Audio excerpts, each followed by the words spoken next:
Hello and welcome to Section 2.3, The Telltale Heart by Edgar Allan Poe.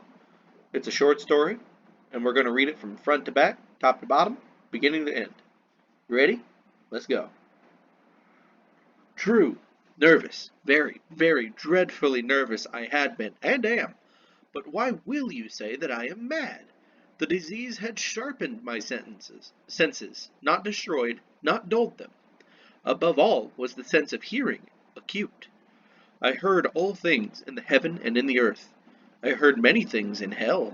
How, then, am I mad? Hearken, and observe how healthily, how calmly, I can tell you the whole story. It is impossible to say how first the idea entered my brain, but once conceived, it haunted me day and night. Object there was none. Passion there was none. I loved the old man. He had never wronged me. He had never given me insult. For his gold I had no desire. I think it was his eye. Yes, it was this. He had the eye of a vulture, a pale blue eye, with a film over it. Whenever it fell upon me, my blood ran cold. And so, by degrees, very gradually, I made up my mind to take the life of the old man, and thus rid myself of the eye forever. Now this is the point. You fancy me mad. Madmen know nothing. But you should have seen me. You should have seen how wisely I proceeded, with what caution, with what foresight, with what dissimulation I went to work. I was never kinder to the old man than during the whole week before I killed him. And every night, about midnight, I turned the latch of his door and opened it.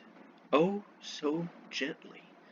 And then, when I had made an opening sufficient for my head, I put in a dark lantern, all closed, so that no light shone out, and then I thrust in my head. Oh, you would have laughed to see how cunningly I thrust it in. I moved it slowly, very, very slowly, so that I might not disturb the old man's sleep. It took me an hour to place my whole head within the opening so far that I could see him as he lay upon his bed. Ha! Would a madman have been so wise as this? And then, when my head was well in the room, I undid the lantern cautiously. Oh, so cautiously. Cautiously, for the hinges creaked. I undid it just so much that a single thin ray fell upon the vulture eye. And this I did for 7 long nights. Every night, just at midnight. But I found the eye always closed, and so it was impossible to do the work. For it was not the old man who vexed me, but his evil eye. And every morning, when the day broke, I went boldly into the chamber, and spoke courageously to him, calling him by name in a hearty tone, and inquiring how he had passed the night. So you see, he would have been a very profound old man indeed to suspect that every night, just at 12, I looked in upon him while he slept. Upon the 8th night I was more than usually cautious in opening the door. A watch's minute hand moves more quickly than did mine. Never before that night had I felt the extent of my own powers, of my sagacity. I could scarcely contain my feelings of triumph, to think that there I was, opening the door, little by little, and he not even to dream of my secret deeds or thoughts. I fairly chuckled at the idea, and perhaps he heard me, for he moved on the bed suddenly, as if startled. Now you may think that I drew back, but no. His room was as black as pitch with the thick darkness, for the shutters were close fastened, through fear of robbers. And so I knew that he could not see the opening of the door, and I kept pushing it on, steadily, steadily. I had my head in, and was about to open the lantern, when my thumb slipped upon the tin fastening, and the old man sprang up in bed, crying out, "Who's there?" I kept quite still, and said nothing. For a whole hour I did not move a muscle, and in the meantime I did not hear him lie down. He was still sitting up in bed listening, just as I have done, night after night, hearkening to the death watches in the wall. Presently I heard a slight groan, and I knew it was the groan of mortal terror. It was not the groan of pain or grief, oh no! It was the low stifled sound that arises from the bottom of the soul when overcharged with awe. I knew the sound well. Many a night, just at midnight, When all the world slept, it has welled up from my own bosom, deepening with its dreadful echo the terrors that distracted me. I say I knew it well. I knew what the old man felt, and pitied him, although I chuckled at heart. I knew that he had been lying awake ever since the first slight noise, when he had turned in the bed. His fears had been ever since growing upon him. He had been trying to fancy them causeless, but could not. He had been saying to himself, "It is nothing but the wind in the chimney. It is only a mouse crossing the floor, or it is merely a cricket which has made a single chirp." Yes, he had been trying to comfort himself with these suppositions, but he had found all in vain. All in vain, because death, in approaching him, had stalked with his black shadow before him and enveloped the victim. And it was the mournful influence of the unperceived shadow that caused him to feel, although he neither saw nor heard, to feel the presence of my head within the room. When I had waited a long time, very patiently, without hearing him lie down, I resolved to open a very, very little crevice in the lantern. So I opened it. You cannot imagine how stealthily, until at length a single dim ray, like the thread of a spider, shot from out the crevice and fell full upon the vulture eye. It was open, wide, wide open, and I grew furious as I gazed upon it.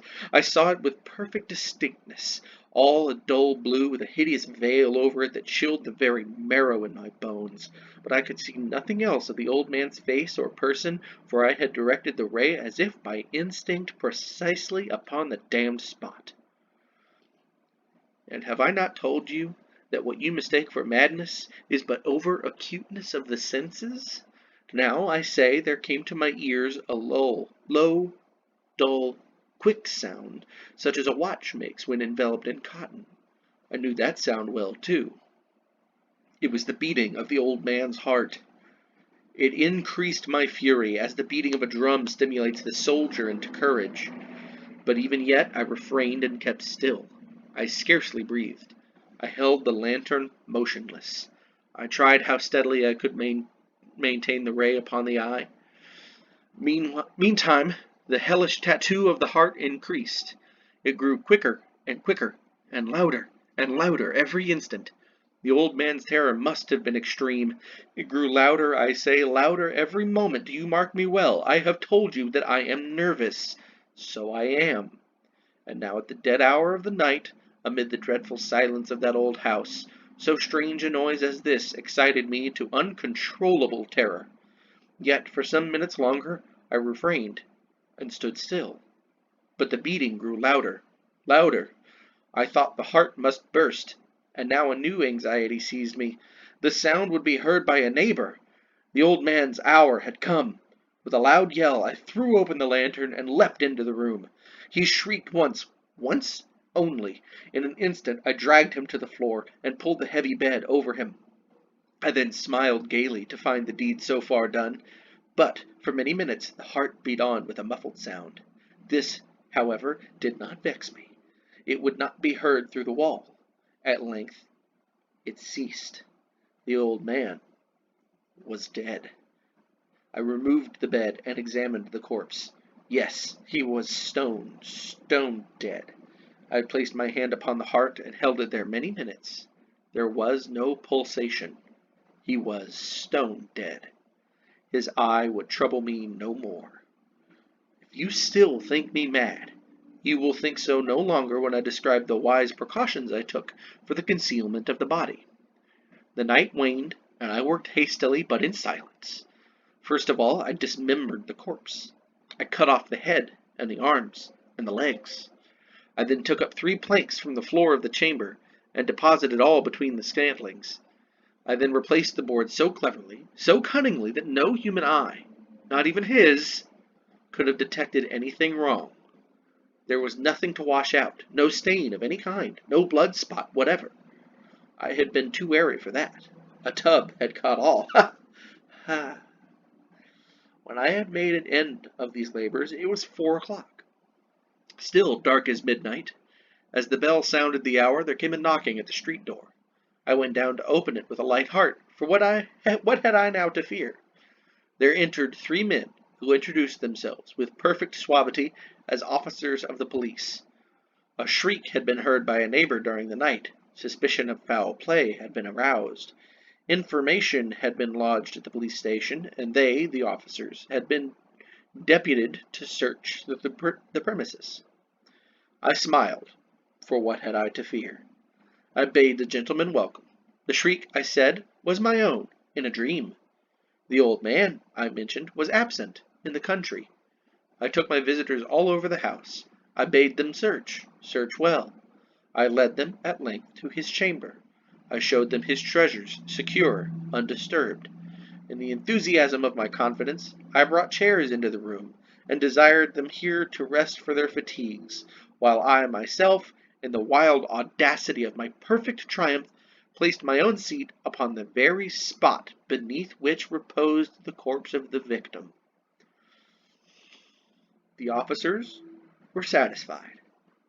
My manner had convinced them. I was singularly at ease. They sat, and while I answered cheerily, they chatted of familiar things. But, ere long, I felt myself getting pale, and wished them gone. My head ached, and I fancied a ringing in my ears. But still they sat, and still chatted. The ringing became more distinct. It continued, and became more distinct. I talked more freely to get rid of the feeling, but it continued, and gained definiteness, until at length I found that the noise was not within my ears. No doubt I now grew very pale, but I talked more fluently and with a heightened voice, yet the sound increased, and what could I do? It was a low, dull, quick sound. Much such a sound as a watch makes when enveloped in cotton. I gasped for breath, and yet the officers heard it not. I talked more quickly, more vehemently, but the noise steadily increased. I arose and argued about trifles in a high key and with violent gesticulations, but the noise steadily increased. Why would they not be gone? I paced the floor to and fro with heavy strides, as if excited to fury by the observations of the men, but the noise steadily increased. Oh God, what could I do? I foamed, I raved, I swore, I swung the chair upon which I had been sitting, and grated it upon the boards, but the noise arose over all and continually increased. It grew louder, louder, louder, and still the men chatted pleasantly and smiled. Was it possible they heard not?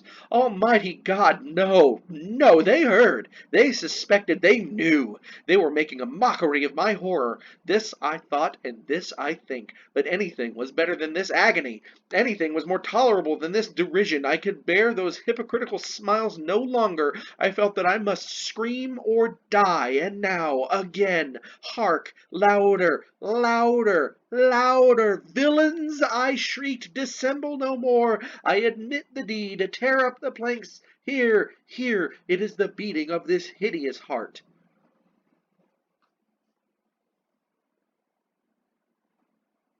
And that does it for the story Telltale Heart. If you've never heard it before or never read it before, it's pretty good. And if you didn't quite follow, let's look back over the very beginning. True, nervous, very driven. I had been and am. Will you say that I am mad? Mad means crazy. Yes, he's crazy. He was crazy the whole time. He thought he wasn't crazy because his senses worked really well and that he could hear very acutely and he could see very acutely. But basically, he was obsessive, and he obsessed about this old man's eye. The old man just had a blue eye with cataracts on it. It's a pretty normal eye for an old person, but it drove the narrator crazy. And so there's a couple of funny moments where, like he's saying, he very, very slowly puts his head in. It took me an hour to place my whole head within the opening. Would a madman do this? Yes, only a madman would do that. Take an hour to put your head through an open door so as to stare at a sleeping person? That's what a crazy person would do. So he kills the old man, cuts the body up, buries it under the floor, replaces the boards very cleanly so it looks like nothing's wrong, and then the cops come to investigate. And then he starts to hear the heartbeat of the old man under the floorboards, and it drives him crazy. And eventually, he tears up the floorboards, or he points at it. He says, "Here, here, tear up the floorboards," because he can hear the heart. It's basically the guilt of the murder has driven him insane, further than he even already was. And so, all in one night, he sneaks into the guy's room, kills the guy, cuts the guy up, puts him under the bed, and before sunrise, the cops come over to investigate, and he admits the deed because he can hear the heartbeat and nobody else can. He thinks the cops can hear it too. He says, "Dissemble no longer. Dissemble no more." Dissemble means lie, right here. He's saying, "Villains, don't lie to me anymore. I know you can hear it, just as I can hear it. Here, tear up the planks. You can find the beating of his hideous heart."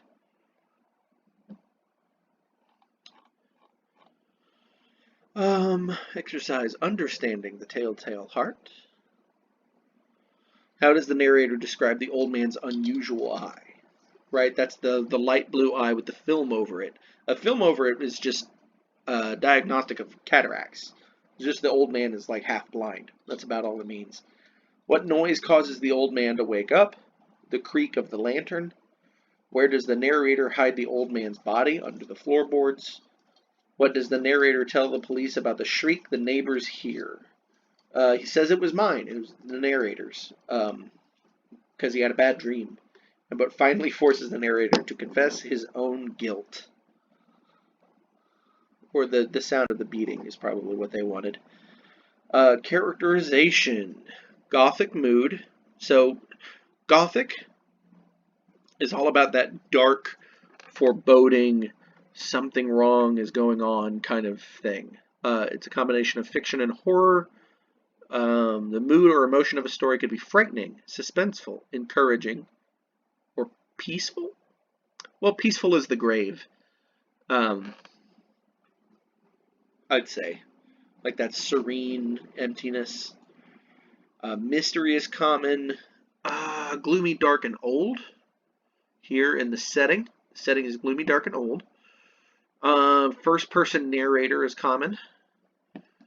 Supernatural elements. That's huge in Gothic. Ghosts are real in Gothic literature. So whether or not you believe in ghosts, in Gothic literature, ghosts are definitely real. And the dead haunt you. And when you die, you just become a spirit that you may haunt the living.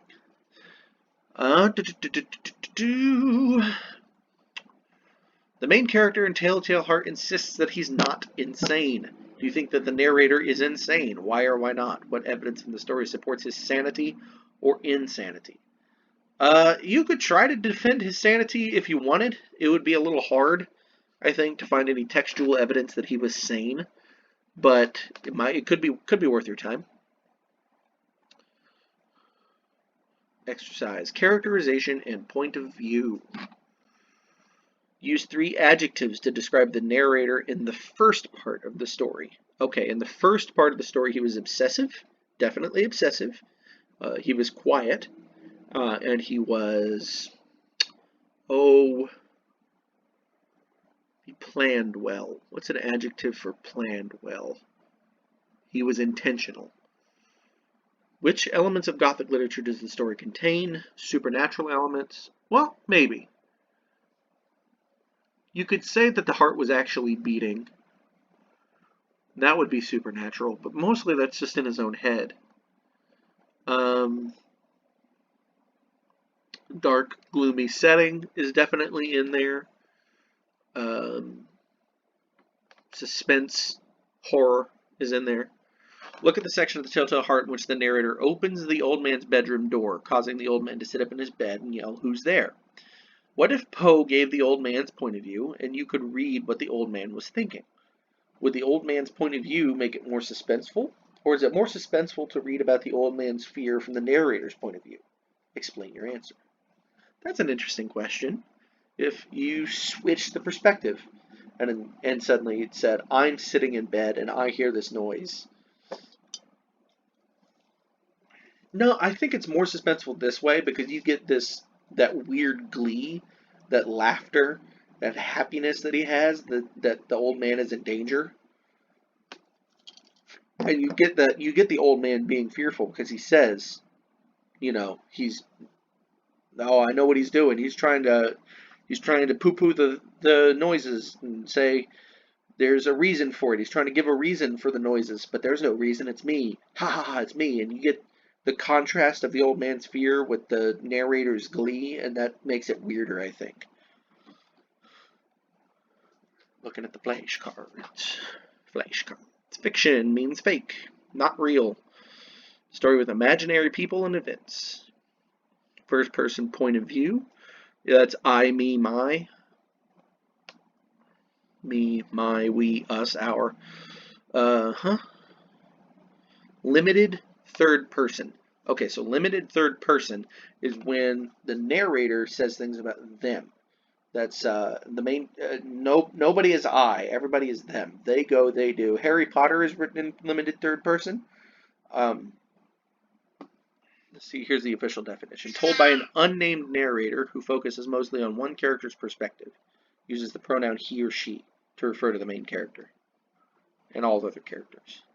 Omniscient omniscient as a word means knows everything. So omniscient third person is same as limited, except that they know all the thoughts and feelings inside the character's mind. Would you stop meowing?